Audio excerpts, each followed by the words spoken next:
Welcome to today's lesson. Today we'll explain everything you need to know about foreshadowing, along with some famous examples. Let's begin by explaining what foreshadowing is.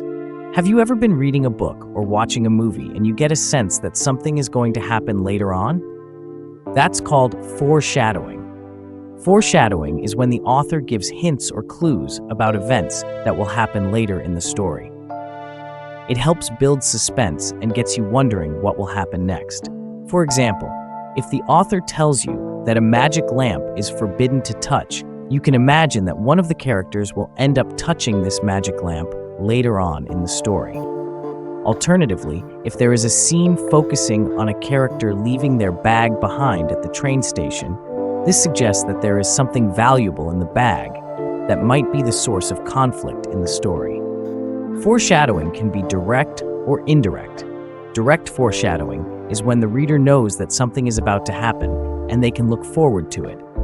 For example, when a character in a mystery novel receives an anonymous letter warning them of danger, it's a clear signal that a thrilling and suspenseful event is on the horizon. This kind of foreshadowing adds excitement and keeps us engaged as we eagerly await the unfolding of the anticipated event.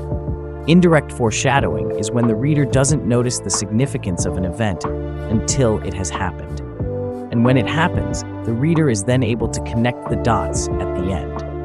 For example, in a crime novel, the author may subtly mention a seemingly minor detail, like a missing pen, early in the narrative.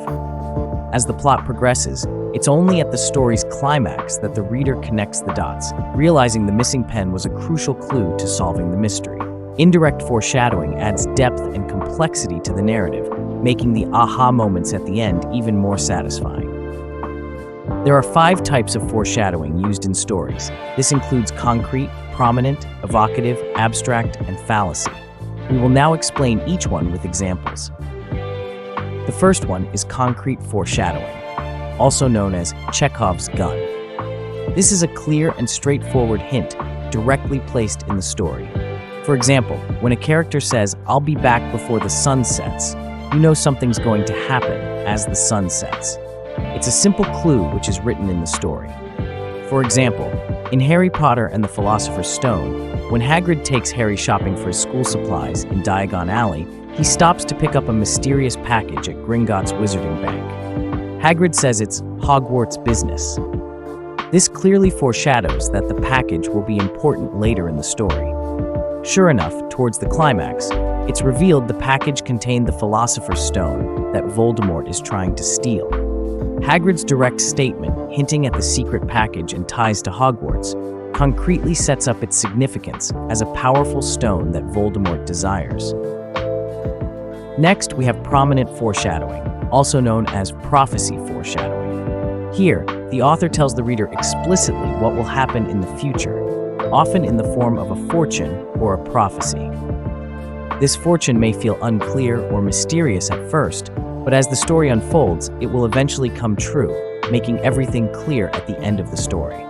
For example, a prophecy may reveal that a young hero will have to slay a demonic beast to save the world.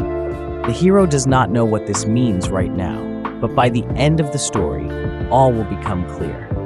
For example, in Harry Potter and the Order of the Phoenix, Professor Trelawney goes into a trance and makes a prophecy that states, "The one with the power to vanquish the Dark Lord approaches.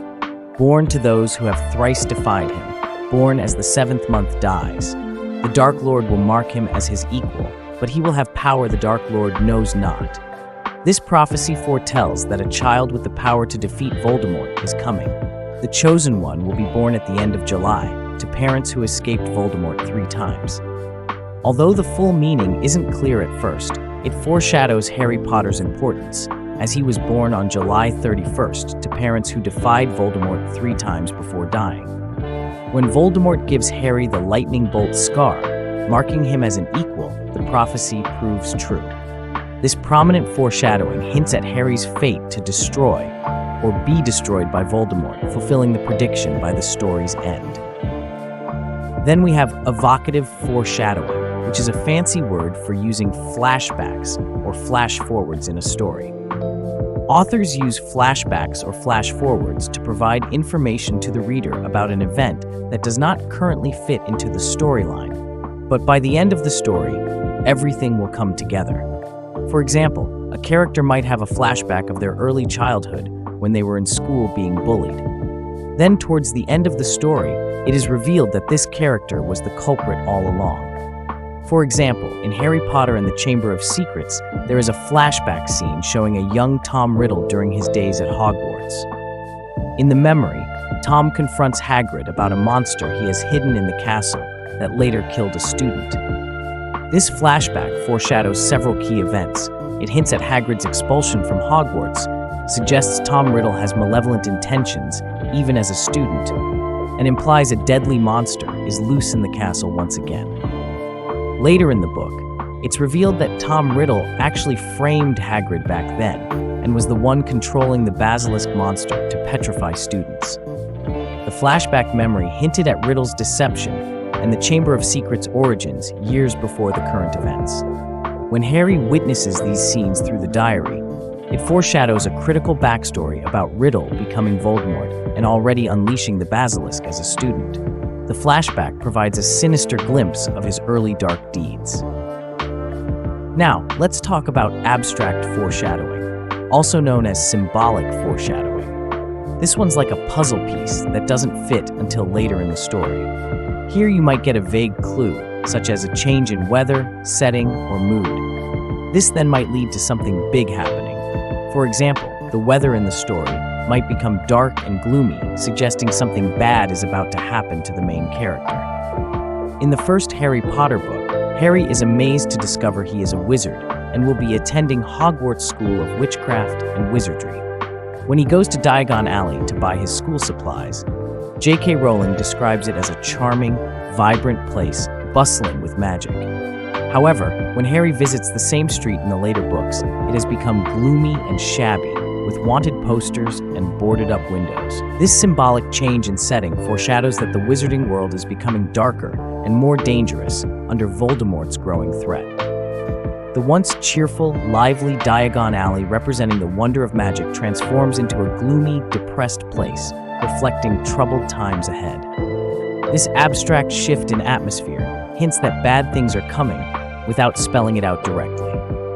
Young readers can infer the meaning based on the symbolic descriptions of Diagon Alley's changing mood. Last but not least, we have fallacy foreshadowing, also known as a red herring. This is a hint that's designed to mislead you, just like when a character acts suspiciously in a mystery story but turns out to be innocent. It's like a trick to distract the reader and take them down the wrong path. For example, in the first Harry Potter book, Harry, Ron, and Hermione suspect Professor Snape is trying to steal the Sorcerer's Stone based on his suspicious behavior. They think Snape let the troll into Hogwarts as a diversion on Halloween night when it almost attacked Hermione. However, later in the story, it's revealed that Snape was actually trying to protect Harry, and it was Professor Quirrell working for Voldemort who was after the stone.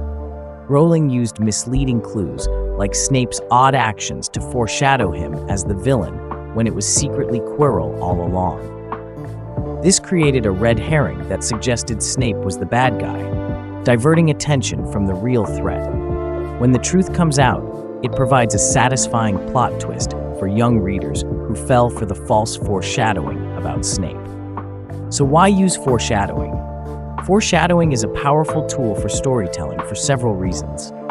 First off, it engages the reader.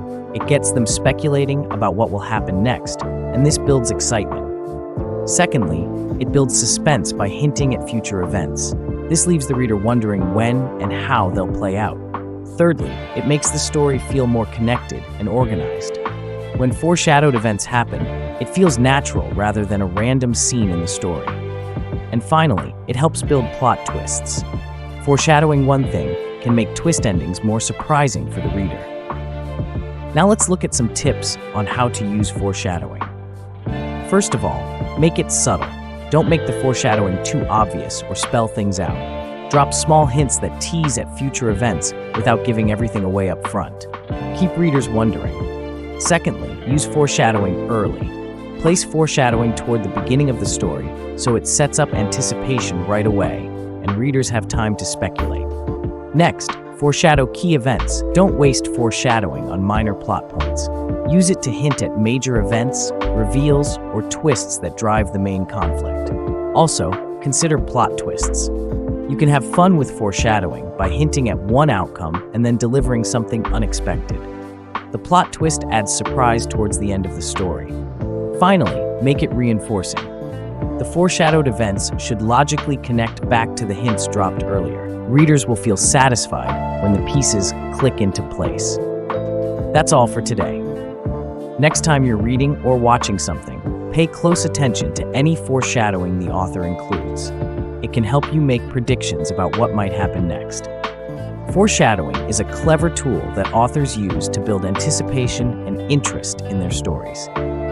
I hope you had a blast learning about foreshadowing today. If you loved this video, give it a big thumbs up, share it with your friends, and don't forget to subscribe for more creative writing lessons. Until next time, keep reading, keep watching, and keep exploring the amazing world of writing. See you in our next video.